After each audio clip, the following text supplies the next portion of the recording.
ان کافروں سے کہو کہ بھلا دیکھو تو اگر اللہ تمہارے کان اور آنکھیں چھین لے اور تمہارے دلوں پر مہر لگا دے تو اللہ کے سوا کون سا معبود ہے جو تمہیں یہ نعمتیں پھر بخشے؟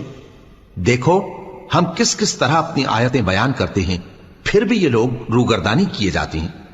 کہو کہ بھلا بتاؤ تو اگر تم پر اللہ کا عذاب بے خبری میں یا خبر آنے کے بعد آئے تو کیا ظالم لوگوں کے سوا کوئی اور بھی ہلاک ہوگا؟